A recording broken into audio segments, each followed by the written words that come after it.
لە هەرکوێکەن و بینەری زوو من ئەم کاتان باش لەو کاتەوەی دۆناڵد ترامپ لە هەڵبژارنەکانی سەرۆکاتی ئەمریکا بردوێتیەوە سەرکەوتووە دەبێتەوە بە سەرۆکی داهاتووی ئەمریکا. ڕاستیەکەی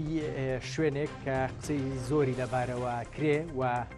پێشتر ئەزمونێکی باشی لەگەڵ سەرۆکایەتی دۆناڵد ترامپ نەبووە ڕۆژاوای کوردستانە. ئەم جارە لە ماوەی سەرۆکاتی دۆناڵد ترامپە بە تایبەت بە دڵنیاییەوە لە سەرەتاکانی دەست بەکاربوونی چی چاوەڕێی ڕۆژاوای کوردستانەکە. لێدوانەکان بەگشتی لە ڕۆژاوای کوردستان بەرەو ئەوەن کە بە شێو لە شێوەکان نیگەران بن. بۆچی؟ چونکە نازانن سیاسەتی ئەمجاری دۆناڵد ترامپ چۆن ئەبێیان نا خۆشی کەمترین قسەی لەسەر پرسی سووریا بە ڕۆژاوای کوردستان کردووە. بە گشتی ئەگەر قسێکی کردبێ لەبارەی شەڕەوەیە شەڕێکیش کە هەیە لە ڕۆژهەڵاتی ناوەڕاست و لە ئۆکرانیا رووسیا هەن دیار نییە بوونی ئەم شەڕە و لێکەوتەکانی ئەم شەڕە گەری فراوانتربوونی ئەم شەڕە سیاسەتەکانی دۆناڵد ترامپ و ئەمریکا لە سووریا و ڕۆژاوای کوردستان وەکو جاری پێشوو لێ ئەکا یان پێدەچێ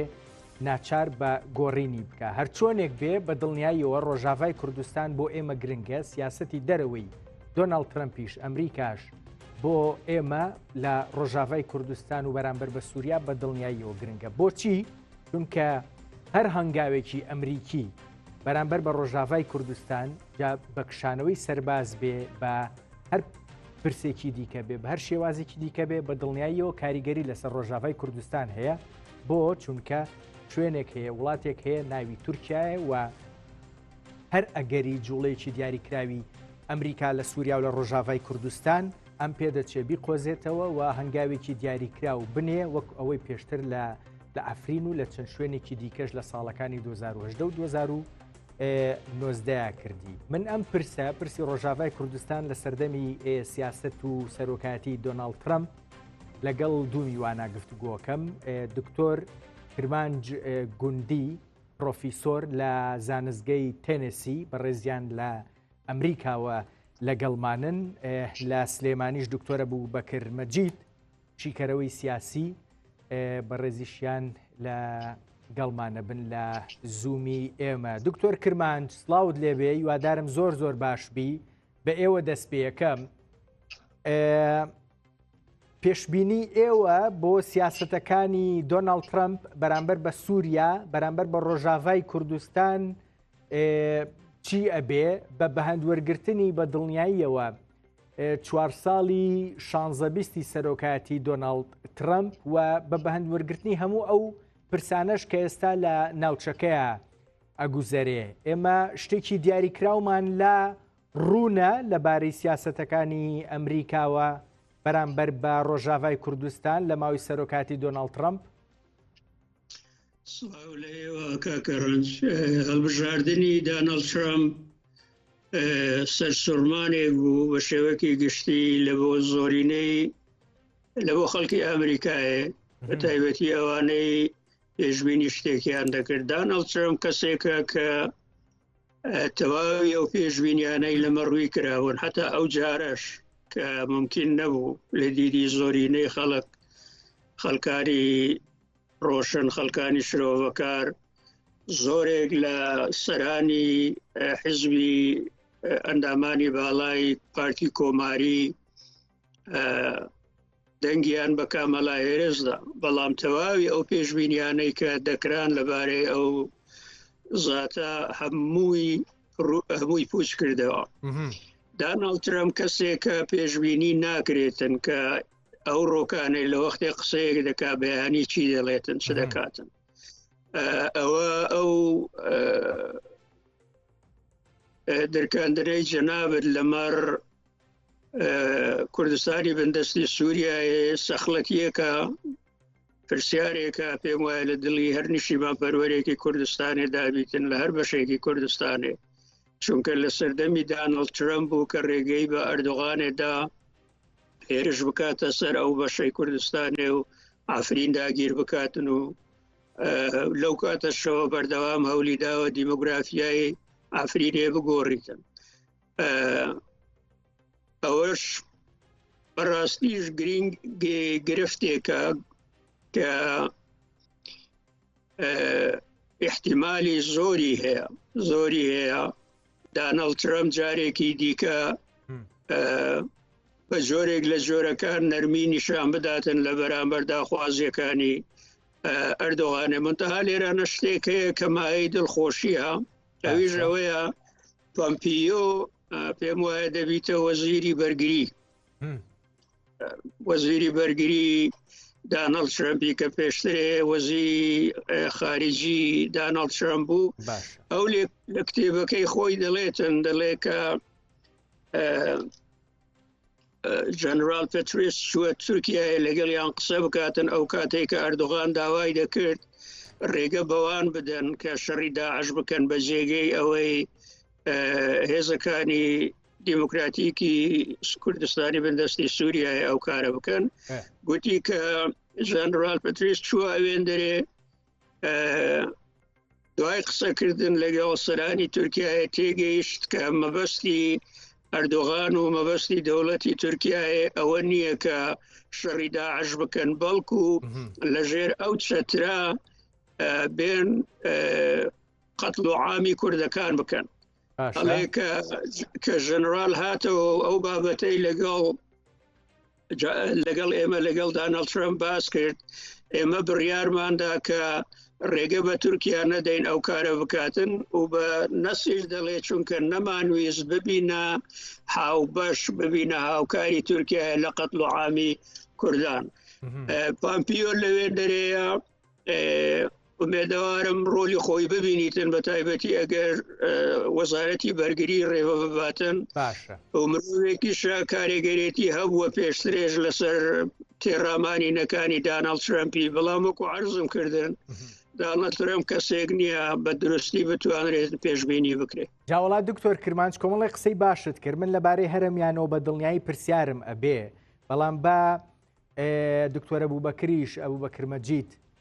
شیکەرەوەی سیاسی لە سلێمانی و بەشداری پێ بکەم. دکتۆر ئێوەش بەخێر بێن بۆ زووم. ئەزمموی ڕۆژاوای کوردستان لەگەڵ 4 ساڵی یەکەمی سەرۆکایەتی دۆناڵد ترەمپ پێدەچێت زۆر باش نەبوو بێ، بەشێک لە خاکی ڕۆژاوای کوردستان لەلایەن تورکیاوە داگیر کراوە بە دڵنیاییەوە ئۆکەی ئەمریکی نەبوایە، نەرمینواندنی ئەمریکی و بەشێک لە چۆڵکردنی شوێنەکان لەلایەن ئەمریکاوە نەبووایە، ئەمە ڕووی نەدەدا. ئێوە پێشبینی بۆ ئەم 4 ساڵی داهاتووی سیاسەتی دەرەوەی ئەمریکا لە ماوەی سەرۆکاتی دۆناڵد ترەمپ بۆ سووریا و ڕۆژاوای کوردستان چۆنە بینن؟ پێشەکی سڵاو بۆ بەرنامەکەتان، سڵاو بۆ دکتۆر کرمانجی بەڕێز. بێگومان ئەو تێبینیانە و ئەو شیکردناوانەی کە دکتۆر کرمانج کردی لەسەر کەسایەتی دۆناڵد ترەمپ 100% لەگەڵیدام. کەسایەتیەکی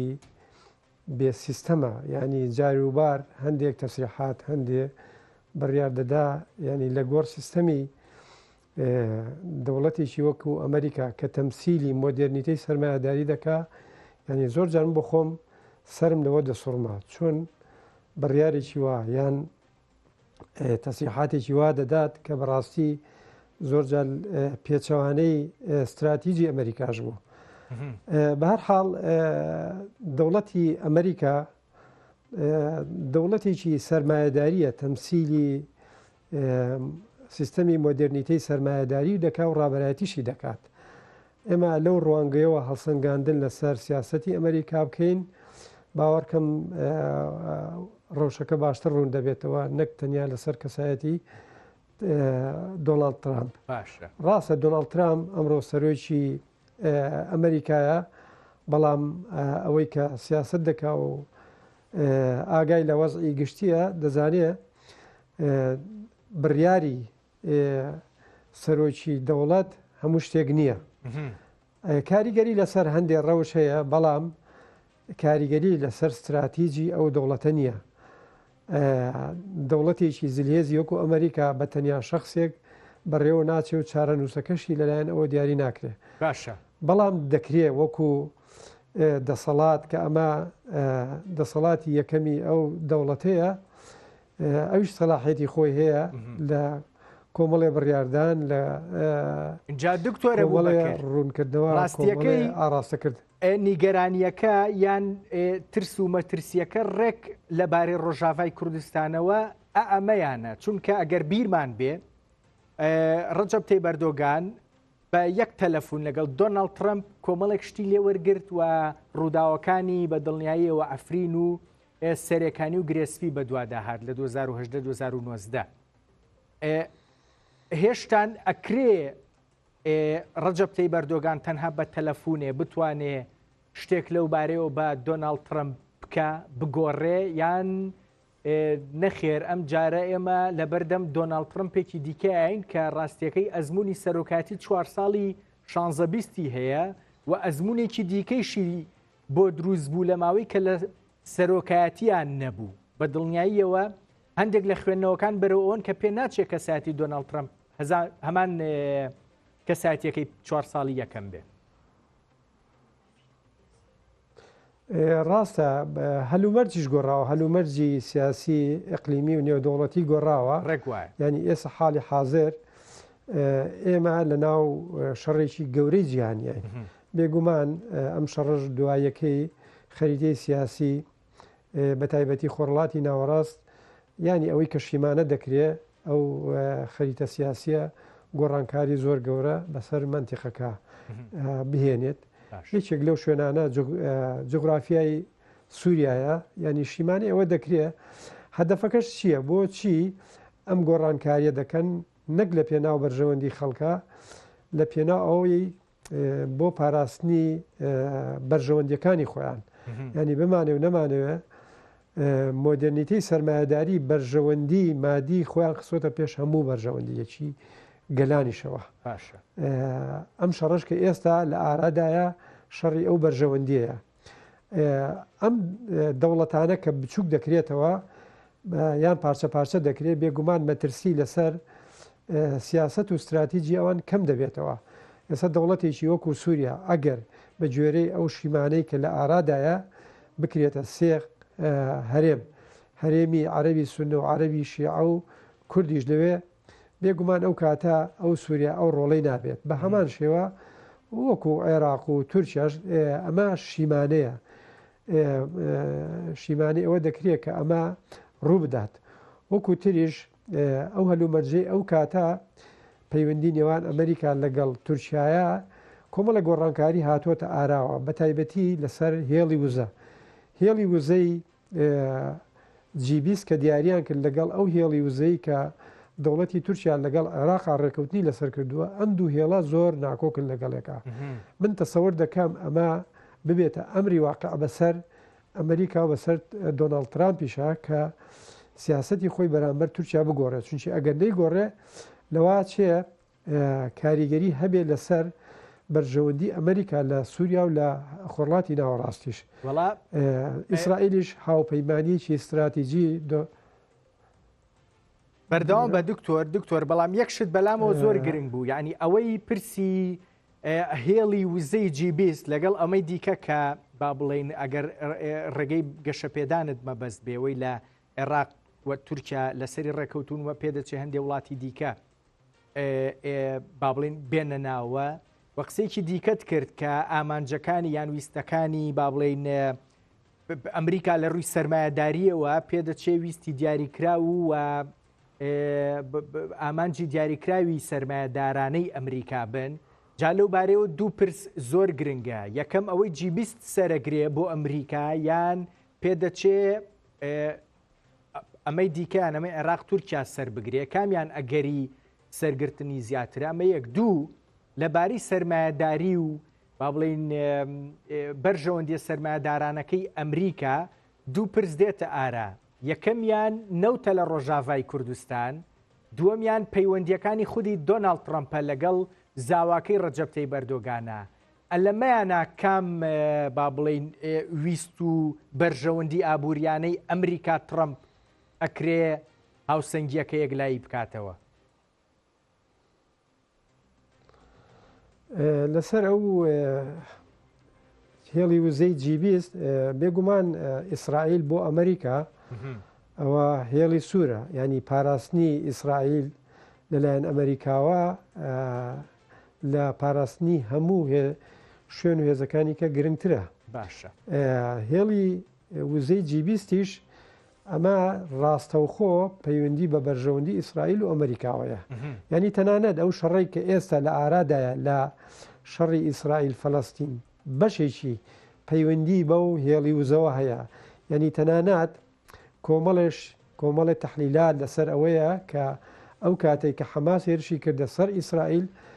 دەستێکی کاریگەری ئەردۆغانی تیابێ بۆ دروستکردنی ئەو شەڕە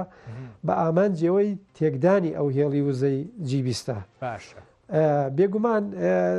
بەرژەوەندی گشتی دەوڵەتی ئەمریکا لەسەر و بەرژەوەندی دۆناڵد ترامپەوە. دۆناڵد ترامپ هەرچەنە کەسێکی سەرمایهدارە و بەرژەوەندی خوازە، بەڵام ئەو ناتوانێت بەرژەوەندی خۆی بسەپێنێ بەسەر بەرژەوەندی دەوڵەتی ئەمریکایە. لەوە یعنی دەتوانم بڵێم بەرژەوەندی گشتی دەوڵەتی ئەمریکا دەکەوێتە پێش بەرژەوەندی دۆناڵد ترامپیشەوە. زۆر باشە. هەلومەرجی سیاسی منتیقەکەش گۆڕاوە. یعنی حتا ئەوە معلوم بوو بۆ هەموو دنیا کە دەوڵەتی تورکیا پشتگیری ڕاستەوخۆی داعشی دەکرد. ئەوەی کە ڕۆڵی ئەساسی هەبوو لە ناوبردننی داعش لە سووریا و لە ڕۆژاوای کوردستان هێزەکانی سووریای دیموکراتی بوو. ئەمریکاش لە سووریا وەکو خۆیان دەڵێن ئێمە هاوپەیمانی استراتیژی هێزەکانی سووریای دیموکراتین. هەرچەنە خلافاتی فکری خلافاتی استراتیژیش هەبێ، بەڵام وەکو قۆناغم قۆناغا هێزەکانی سووریای دیموکراتی و ئەمریکا هاوپەیمانی یەکن دژی داعش. و نەک لە سووریا لە عێراقیش ئەوەی کە ڕۆڵی گرنگی بینی لە شەڕی دکتۆر ئەبوبەکر ڕاستیەکەی من دواتر هەر هەنگاوێکی هەر ئەگەرێکی با بڵێن ئەوانەی لە بەردەم ڕۆژاوای کوردستانن بەیەکەوە شیکردنەوەیان بۆ ئەەکەین و پێدەچێت ئەواقبیشیان هەبێ هەر هەنگاوێکی ئەمریکی بەرامبەر بە ڕۆژاوای کوردستان وردە وردە باسییانەکەین قسەی باشی شت کرد لە ڕووی استراتیژیە و ڕاستیەکەی ئەیان کەمەوە بە پرسیار بۆ بەڕێستان. بەڵام با بچمەوە لای دکتۆر کرمانج گوندی. دکتۆر هەندێک شتت باس کرد بۆ من گرنگن، گوتت پێدەچێ ئەم جارش ترامپ جۆرێک لە نەرمی بۆ تورکیا بنوێنێ، بەڵام پرسیارەکە ئەوەیە نەرمی تاکوێ. نەرمیەکەی پێشتر 4 ساڵی پێشوو کورد گرفتی زۆری بۆ دروست بوو، زیانی زۆری لێ کرد. ئەم جارە ترامپ هەتا چۆ ئەکرێ نەرمی بۆ ڕەجەب تەیب ئەردۆگان بنوێنێ. ئەمە یەک. دوو، باست لە کەساتی مایک پۆمپیۆ کرد. ئەکرێ شتێکی دیاریکرا و بگۆڕێ لە سیاسەتەکانی ئەمریکا ترامپ بەرامبەر بە ڕۆژاوای کوردستان؟ کاگەڕنگزەکە ئیجازەم پێ بدەی شتێک بڵێم لەبارەی فەرموودەکانی جەناوی دکتۆر ئەبوبەکر ئاماژەی فەرموو بەوەی کە سەرۆکی ئەمریکای هەموو شتێک نیە ناتوانێت هەموو شتێک بکاتن. قسەکەی دروستە، بەڵام لە سیاسەتی دەرێ سەرۆکی ئەمریکا ڕێوەی دەباتن، سەرۆکی ئەمریکا ئیدارەی دەکاتن. ئەگەر دکتۆر بمبورە ڕاتەگرم، ئەگەر تێکەڵەیەک بێ لە سیاسەتی دەرەوە و سیاسەتی بەرگری ئەمەیان چۆن؟ ئەنی پێم وا بێ هەندێک جار لە پرسی ڕۆژاوای کوردستان، لە عێراق، لە هەرێمی کوردستان،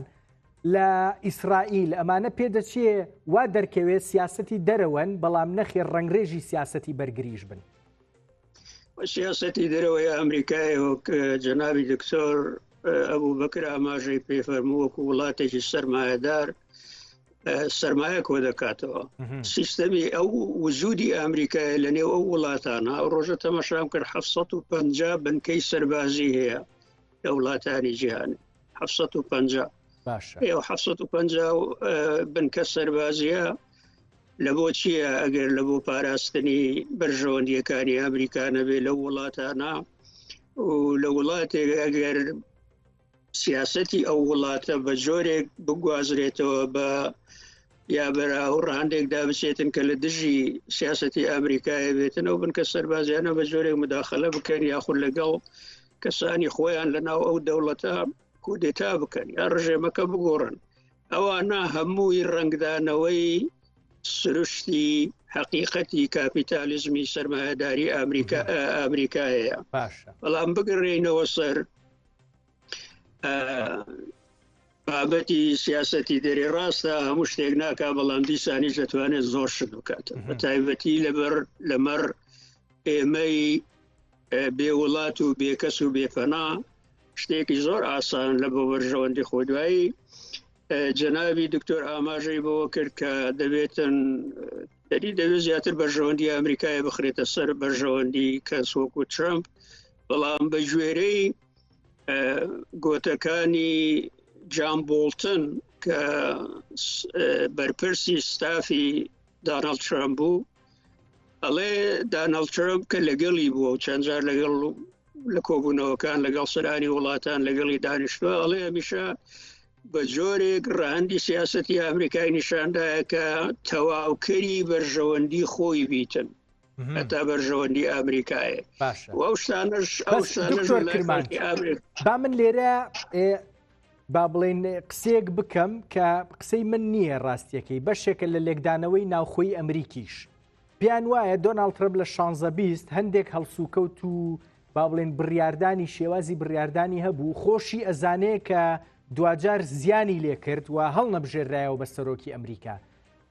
پێناچێ ئەم شێوازە لە بڕیاردان لای دۆناڵد ترامپ گۆڕابێ ئێستا سیاسیەکی با بڵێن دەی جوابم بەرەوە بەسەر جواب بدامەوە بزانم چییە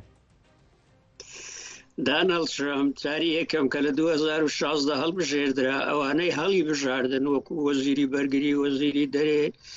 بە جۆرێکی گشتی کابینەکەی خۆی لەلایەن کەسانێکی دیکە پێشنیازکرا بوون لەبەر هەندێش گرفتی هەبوو لەگەڵ زۆرینەیان تەنیا سەرۆک بووە کە زۆرینەی ئەندامانی کابینەکەی لە تێرمی یەکەمیوی دەست لە کار بچێشنەوە ئەو جارە ئەو مرۆڤە کەسانی خۆی دادەنێتن دوایی گەورەترین هەڕەشەش هەم لە بۆ ئەمریکا هەم لە بۆ بە شێوەیەکی گشتی لە بۆ جیهانێ ئەوانە پرۆژەیەکیان هەیە پێی دەڵێن پرۆژەی 2025 پرۆژەی ساڵی 2025 کە لەوێن دەرێدا دەڵێتن داناڵد ترامپ لە بۆی هەیە لە 180 کارمەندانی حکوومەتی فێدرال دەربکاتە ئەوە کاربەدەستانی باڵای ئەو حکوومەتەش دەگرێتەوە و بە کەسانی گوێگری خۆی بە کەسانی ڕەدووکەوتی خۆی پڕیان کاتەوە ئەوانە هەمووی دڵهوڕەیەکی زۆری لەلایەن خەڵکی ئامریکای دروست کردیە داناڵد ترامپ ئەو جارە ئەو ڕۆژ دوێنێ گوتی خەڵکی ئامریکای ماندەیتی بە مندایە یعنی حکمی مطلق حکمی ڕەهای بە مندایە ئیدارەی حکوومەتی ئامریکایە بکەم داناڵد ترامپ بێدەوارم یاری بەڕاستی ژێرانەوەکو عەرزم کردن هیچ پێشبینیەک لەبارەی ئەو کابرایە ناکرێتن دەبی تەماشا بکەین ڕۆژانە وەکی تۆ لە چوارچەوەی لێکدانەوەکان پێشبینیەکان با قسە بکەین وتت نەرمی ئەنوێنێ بۆ ڕەجەب تەیب ئەردۆغان بۆ تورکیا لە ڕۆژاوای کوردستان لە سووریا هەتا چۆ نەرمیەکە تا چۆ وتم لەوانەیە نەرمی بنوێنێتن ئەگەر نەرمیش بنوێنێتن ئەگەر یەک هێرشی جددی کارێگەر ڕێگەی پێ بداتن بکاتن ئەوە سنووری نییە لە نەرمی نوێدران ئەو ڕۆکە یەک هەنگاو ڕێگە بداتن لە دژی ڕێگە بداتە تورکیایە لە دژی کوردستانی بەندەستی سووریایە بەکاری بینیتن ئەوە بۆ خۆی گرفتێکی گەورە دروست دەکاتن لەوانەیە ئومێد جارێکی دیکە زیاتر بە تورکیا بداتن بۆی بەرنامەکەی خۆی لەو ناسەیە بباتە پێش و بە هەمان شێوەش دەبێتە هۆی بێئومێدی و پاشگەڕانەوە دواوەی ئەو دەستکەوتانەی لەو بەشە بەدەست هاتوونە ترامپ کەسێکە پێشبینی ناکرێتن و بە هەمان شێوەش هەندە دۆستی میلەتی ئێمە نییە بارهاجار گوتیەتی باشە دکتۆر کرمانچ ئەمە ترامپ خۆی پێشبینی ناکرێ ئەمە وازمان لێهێنا بەڵام باز لە دوو کەسایەتیەکرێ کەمیان مایک پەمپیۆ خۆتان باستان کردوە پێدەچێت بێ بە وەزیری بەرگری ئەمریکا و هەندێک قسەشی جێڕایەوە لە چوارچەوەی کتێبەکەیە باسی کردووە پێدەچێم قسانە بۆ کورد قسەی خراپ نەبن بە دڵنیاییەوە بە تایبەت بۆ ڕۆژاوای کوردستان ئەمە یەک دوو باس لە خراپنی لەگەڵکو جێگەی ئومێدیشن زۆر باشە ئەوە زۆر باشە دووەم ناوێکی دیکەش دێنرێ کە پێدەچێت بێ بە وەزیری دەرەوەی ئەمریکا پێم وابێ ڕۆمیۆ ناوێکە ئەگەر هەڵە بووم بۆم ڕاستکەرەوە ئەوی ژەڵێن هەڵوێستەکانی بەرامبەر بە کورد پرسی کورد هەڵوێستی باشن ئەرێنین وایە؟ سەنەتۆری فلۆریدایە ڕێپا کۆماریەکان بە شێوەکی گشتی خراپ نینە لەبارەی کورد بە تایبەتی لە دوای ڕژێمی ڕوخانی ڕژێمی سەدام بەڵام دیسانی سەرۆک حتا سەرۆکەکان کە لە ئانی هەڵبژاردن هەڵبژاردندا نەقسە گەلێک دەکەن بەڵام کە دەچنا سەرای سپی ناتوانن هەموو بەڵێنەکانیان لە بۆ خەڵکی ئامریکای بەجێبێنن باشە هەمووی پەیوەندی بەوە هەیە گۆڕانکاریەکان لە چه ئاستێک دەکرێتن و بەرەو چ ڕەهەندێکدا دەچن ئایا ئەو گۆڕانکاریانەی ئەردۆغان دەیکاتن لە ئایندا لە گەڕانەوەیەکە بەرەو بۆ لای سیاسەتی ئەمریکایە یا درێژەدانێکە بەو سیاسەتەی کە دژایەتی سیاسەتی ئەمریکای کردیە و نزیک بۆتەوە لە رووسایە ئەم پێشم وایە ئەگەر کورد لەو بەشەی کوردستانێ لە بەشی بندستی عێراقێ ڕێبەرایەتێکی حەکیمی هەبایە تەواوی ئەو سیاسەتانەی ئەردۆغان کردیتی هەتا ئێستاکانێ زۆرینەی هەرە زۆری لە بەرژەوەندی ئێمەدا بووە بەوەی کە دژایەتی ئەوروپای کردیە دژایەتی ئەمریکای کردیە هەوریدایە بێگەی سەربازی خۆی ئەگەر دەرفەتما من هەوڵێم باسی مادەم حەزت کرد باسی بکەی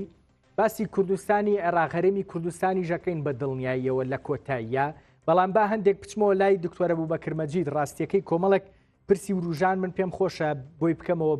بە پرسیار دکتۆر سەرگرتنی هێڵی وزە ئەوەی باست کرد ئەوەی G20 لە خزمەتی ئەمریکا ئیسرائیلایە بوونی تورکیا لە ڕۆژاوای کوردستان لە سووریا لە باکووری سووریا خزمەت بەو هێڵەی وزەی G20ەکە یان نا چونکە بە دڵنیاییەوە خزمەتکردنەکە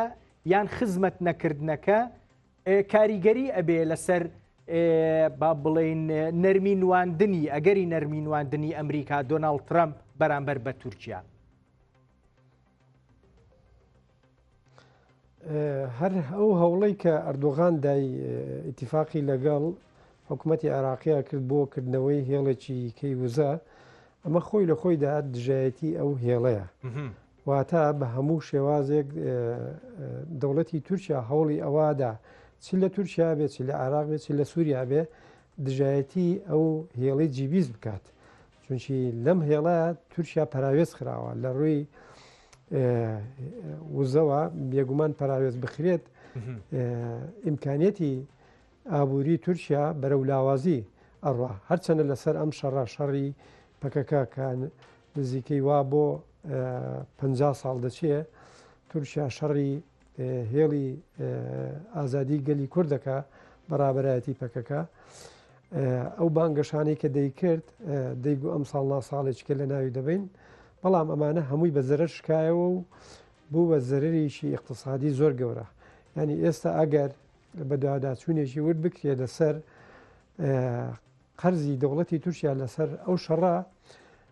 بە سەدان ملیار دۆلارە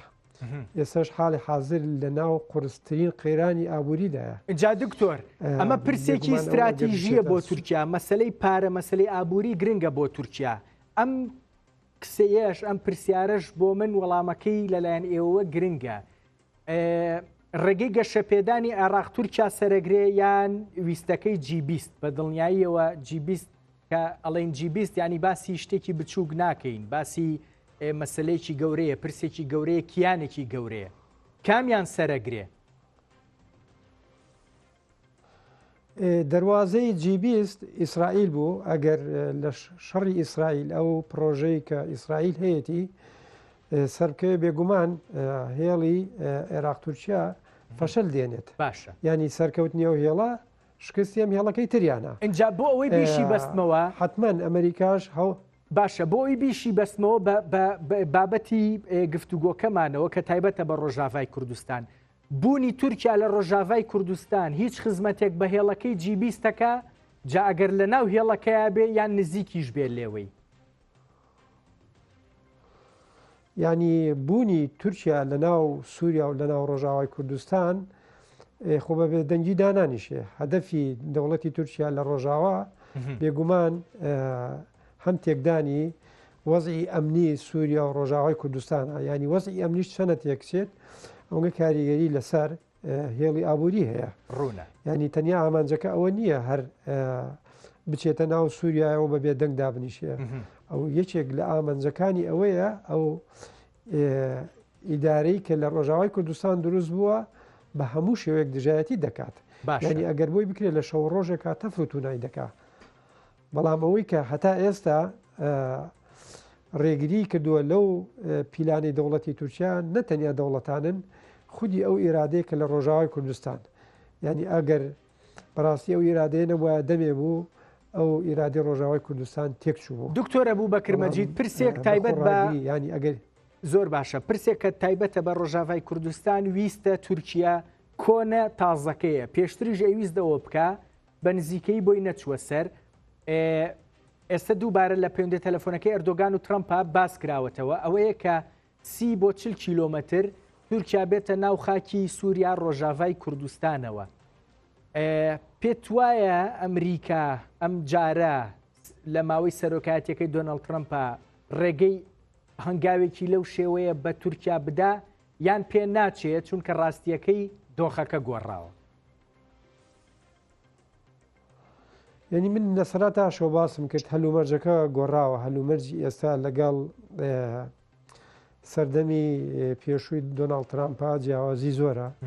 و ئەم شەڕیشی کە ئێستا لە هەرێمەکە هەیە لە خۆرڵاتی ناوەڕاستە هەیە و لە رووسیا ئۆکرانیا هەیە بێگومان ئەمانە کاریگەری لەسەر سیاسەتی جیهانەیە نەک تەنیا سیاسەتی تورکیاش بێگومان ئەم گۆڕانکاریانە کاریگەری لەسەر سیاسەتی ئەمریکاش دەبێت ڕوونە باوەڕ بکەم ئەگەر تەنیا خواست و دەسەڵاتی ترامپ بێت ینی گوێ بۆ هەلومەرجە نەدات وەکو سەرەتاش باسم کرد و بەڕێز دکتۆر کرمانجیش باسی کرد کەسایەتی دۆناڵد ترامپ کەسایەتیی بێ سیستەمە کەسایەتیی ینی زۆر جار وەکو شێتێک باز دەکرێت نەتەنیا وەکو سیاست مەدارێک وەکو سەرکردەیەک تەسریحاتەکانی بەڕاستی لە تەسریحاتی کەسایەتیشی سیاسی وردبین ناچێت ڕوونە کەسایەتیشی بەرژەوەندی خواست بەرژەوەندی خۆی چۆن بوو بەو شێوەیە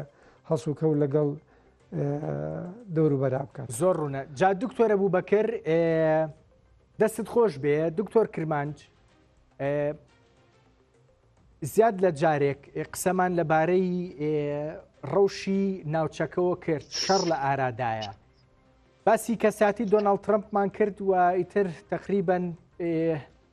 ساغ نابینەوە لەسەر ئەوەی گۆڕاوە یان نا پێ بدە شتێک لەبارەی G20 بڵێم بۆنە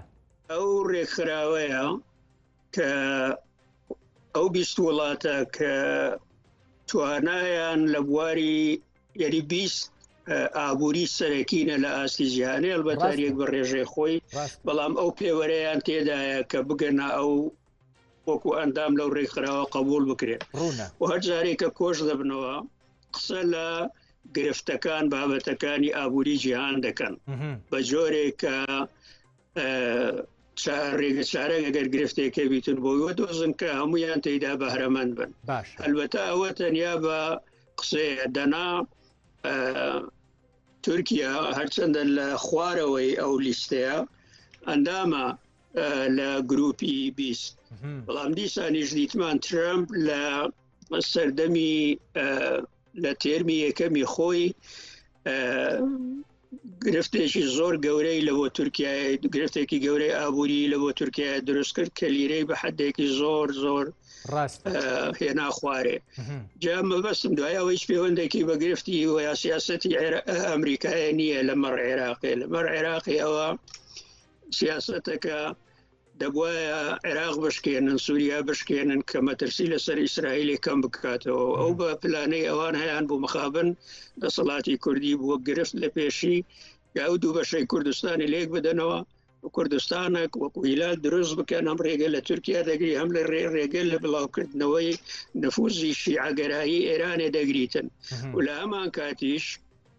بۆ ئەمریکا و بۆ ئەوروپای پێگەیەک دروست دەبیتن کە چیدی کە باج بە تورکیایە نەدەن مخابن ئەوە هەتا ئێستا کە مەیسەر نەبووە لەبەر ئەوەی دەسەڵاتی کوردی زیاتر لە ترەمپ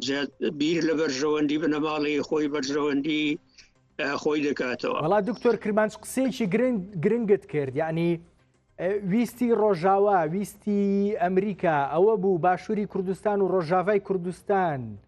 یەک بگرێن ئەوە پلانە کاکە ڕەنج ئێستاش پلانە تا ئەوانە بۆ ئەو پلانە 100 ساڵیان دانایە یعنی سەدەی 21یان دانایە ئەمن لە 2013 لەگە وەفدێکی ئەمریکی چوینە ئەڵمان لەوێ دەرێ خەڵکانێکمان دیت فیشەر کە وەزیری خارجی شراودەری بوو باسی پەیمانی سایکس-پیکۆی کرد زۆر بە ڕاشکاوی گوتی غەڵەتێکی گەورە بوو ئێمە لە سەرەتای سەدەی 20 کردمان بەو سیاسەتە ئەنجامدانی سیاسەتی سایکس-پیکۆت وڵاتگەلێکی نەتەوەییمان دروست کردیە کە لەو وڵاتانە کۆمەڵێک گەل هەن بەڵام یەک گەل فەرهەنگ و کەلتوری خۆش سەپانیە گوتی ئێمە کار دەکەین لە بۆ نەهێشتنی ئەو پەیمانی سایکس-پیکۆتە و جێگیرەوەی ینی سیاسەتێکی دکتۆر کرمانچ ئەو ڕەوشی ئێستا لە ناوچەکە هەیە ئەو شەڕە با بڵێن ڕەوشی دەستکاریکردنی ئەو سنوورەیە سایکس-پیکۆیە بە دڵنیاییەوە چونکە کە بەهاری عەرەبیش دەستی پێکرد لە بیرمانبی لە تونس دەستی پێکرد بڕیار بوو لە ئێرانە تەواو ببیتن کە لەسەر هەڵەی لەبەر هەڵەی ئۆباما لە سووریایە چەقی چونکە پاش ئەوەی رووسیایان گۆشەگیر کرده بوو کە هیچ بایەخێکیان پێ نەدەدا چونکە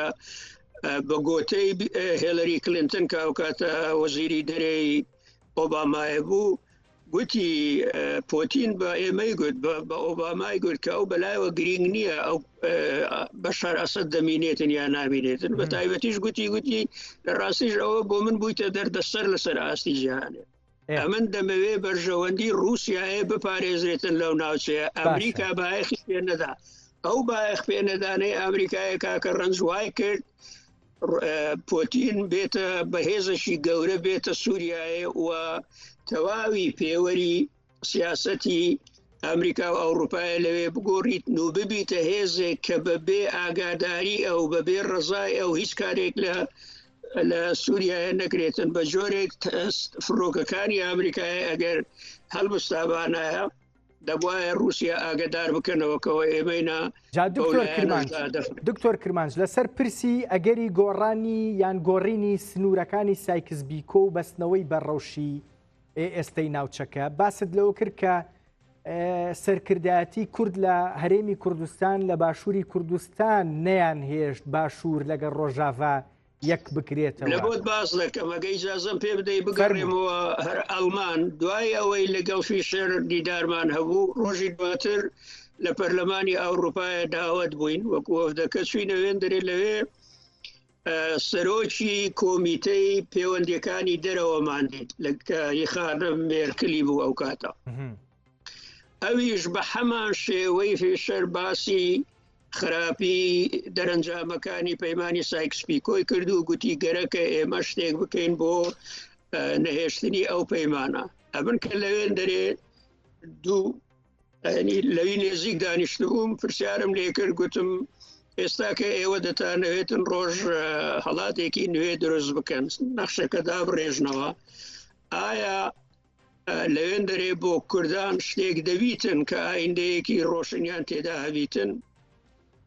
پەنجەی خۆی ئاوا لێ کرد گوتی شتێکت پێ دەڵێم لە سەدەی 21 کوردستانێک دروست دەبی لە سەدەی 21 کوردستانێک دروست دەبی بەڵام ئێمە کوردستان بۆ کورد دروست ناکەین یعنی وڵاتێکی وڵات نەتەوەیەکی دیکە ئێمە دروست ناکەین وەکی ئێران و عێراق و سووریا و تورکیایە بیتن تەواوی ئەو پێکهاتانەی غەیرە کورد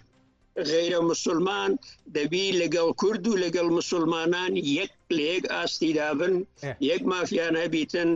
لە بەرامبەر قانون یەکسان بن. باشە دکتۆر کرمانج ئەگەر ئەم ویستە لە ڕۆژاوای لای وڵاتانی ڕۆژاوا لای ئەمریکیەکان لای ئەڵمانیەکان وەکو خۆت باسیەکەی هەیە خێرە سەرکردایەتی کورد دژی ئەم ویستە وەستێتەوە یان لە نەزانیایە من نامەیەکی شم نردوایی ئەوە کە شتێکی ئەوها هەیە تکایان حیزبایەتی مەکەن چەندە ژێیان لە ئەسڵەن ئەو شتانە بەلایوانە گرنگ نەبووە دوای شتێکی ترشت پێ بڵێم کە بەرامبەر بەو دەسەڵاتە بە هیچی بەلاوە گرنگ نییە شتی گەورەتریشیان پێکرایە ئۆباما زۆر هەولیدا لەشکرێکی یەکگرتوو لە بینی ئەو دوو بەشەی کوردستانی دروست بکاتن ئەوە بنیادێک بوو دانانی بناغەیەک بوو لە بۆ نەهێشتنی ئەو سنوورە باشە لەشکری سەربازی یەکگرتووی کوردستان دروست بکرێتن باشە دیسان دەسەڵاتی کوردی کە ئەو کاتە هەموو جونگەکانی لە دەست بوو ئێستاش لەگەڵ وەکو ئێستاش کە لە دەستیانە ئەو شتیان ڕەت کردەوە بارە هازار پێیان گوترایە هەندە خۆتان ماوێنە باوەشی ئەمریکای کاکە ڕەنجەگە لە بیرمان بی لە سەرەتای ڕاپەڕین هێزەکانی ئەمریکای بوون لە کوردستانی خودەیان گونیەیان کردە سەری سەربازانی تورکیای لە سلێمانی کە مافیان نەبوو ڕێگەیان پێ نەدان بێن لە وێندەرێ چالاکی بکەن ئەمریکا هەولی دەدا بناغەیەکی جوان لە بۆ ئەو بەشەی کوردستانی دابنێتن باش ئەو لە وەختێک ئەمریکا ئەگە ئیجازەم پێ بدەیت گونیەی خستە سەر سەربازەکانی تورکیای و ئەتکی کردن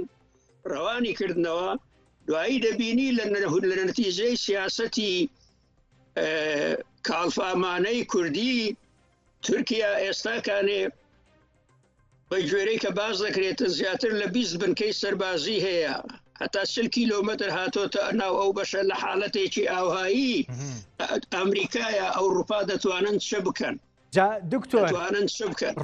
ڕوونە دکتۆر ڕاستیەکەی 20 نییە نزیکەی 80 بنکەی سەربازی تورکیا لە هەرێمی کوردستان هەن جا دکتۆرە بوو بەکر یعنی ئەم قسانەی کە کران و دکتۆر کرمانج گوندی کردی ڕاستیەکەی یەک شتمان پێڵێ دۆخی بابەتی ناوچەکە لە ئارادایە بۆ ئەوەی کورد لە هەرێمی کوردستان لە ڕۆژاوای کوردستان لە بەردەم ئەگەری کرانەوەی زۆر گەورەیە بێ ئەوەی ڕێگرە دۆخە خودیەکەی کوردستانە بە تایبەت هەرێمی کوردستان جا باسمان لە ڕۆژاوای کوردستانە کرد پێم بڵێ بژاردەکانی بەردەم کورد ئەکرێت چی بن هەم لە ڕۆژاوای کوردستان هەم لە هەرێمی کوردستان لە چوارچێوەی ئەوەی کە ئێستا ئەگوزەرێ و لە چوارچێوەی ماوەی سەرۆکاتی دۆناڵد ترەمپە ینی ئەو گۆڕانکاری کە چاوەڕێ دەکرێت گۆڕانکاری جوغرافیا و گۆڕانکاری سیاسی لە هەرێمەکە و لە قوڵاتی ناوەڕاستە بکرێت بەچی ئەکرێ بە هێزی خۆی مۆری خۆی لەو چارە نووسە دەدات بێگومان وەکو بەڕێز دکتۆر کرمانج باسی کرد سیاسەتی هێزی کوردی لە باشووری کوردستان با ئەو دوینە تێکەڵ نەکەین ینی ئێستا ئیدارەی ڕۆژاوای کوردستان و ئیدارەی باشووری کوردستان جیاوازی زۆرە هەم لە ڕووی ئیدارەدان و هەم لە ڕووی سیاسی جا دکتۆرە بوو بەکرد بە ئەرک نەبێت تۆ ئەمەم بۆ جیاکەرەوە کورد لە ڕۆژاوای کوردستان بە کورتی چۆن مامەڵە بکە و کورد لە باشووری کوردستان لە هەرێمی کوردستان چۆن مامەڵە بکە بە کورتی سوپاس دەکەم وڵی من دەڵێم ئەو مامەڵەی کە لە ڕۆژاوای کوردستان دەکرێت نەکتەنیا لە کوردستان لە تەواوی دنیادا بکرێ دنیا لە قەیران و نەهامەتی و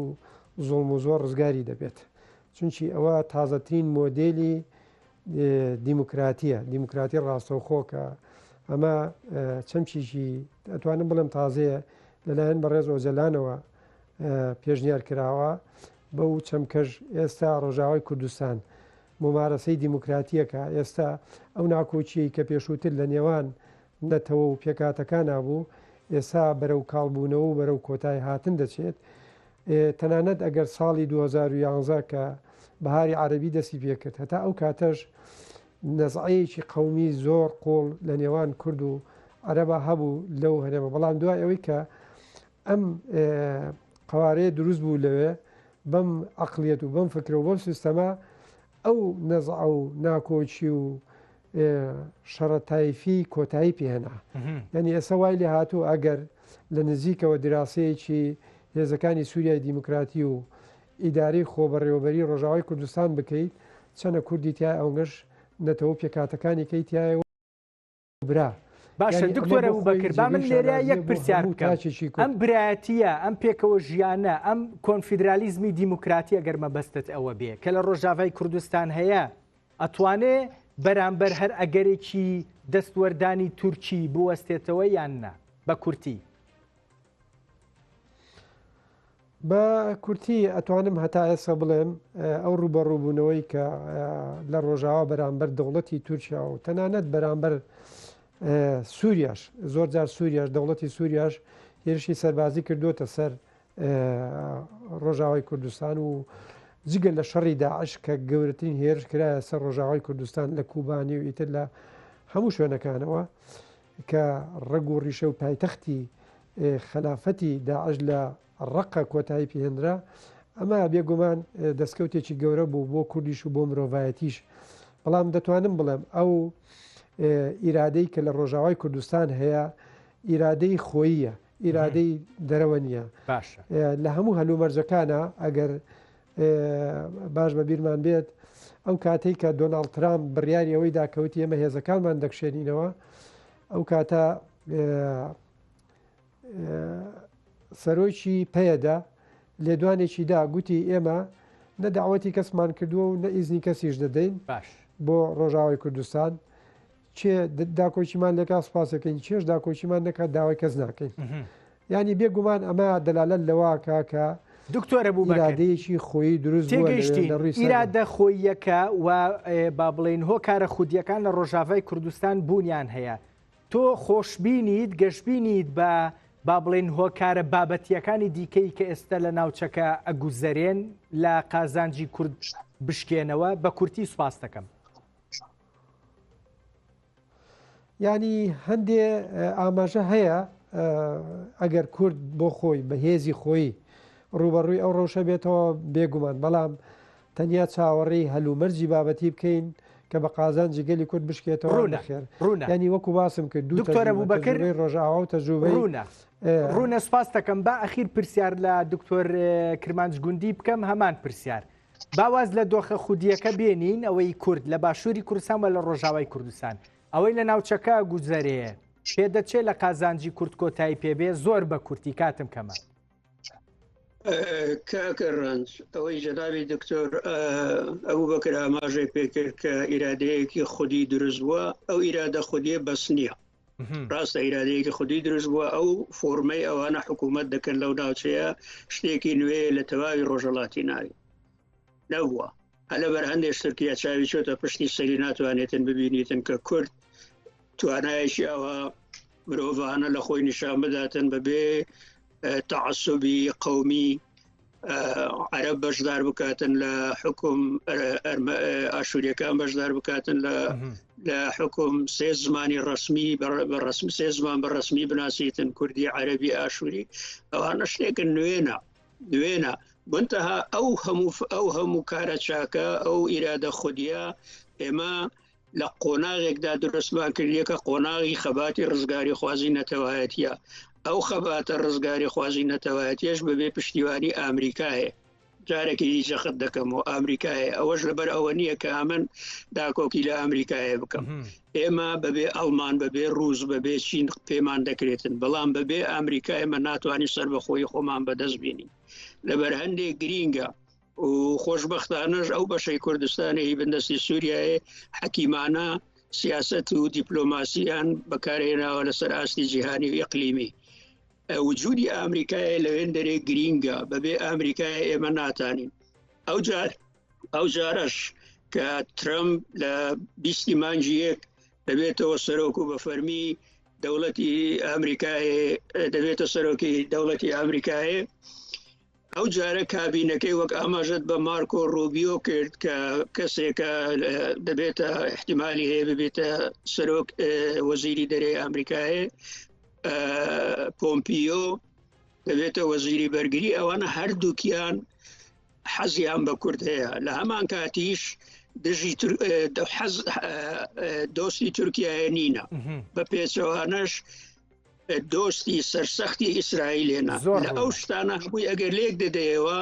دەکەوێتە ناو قەوارەی پاراستنی بەرژەوەندیەکانی میلەتی ئێمە بەڵام دیسانی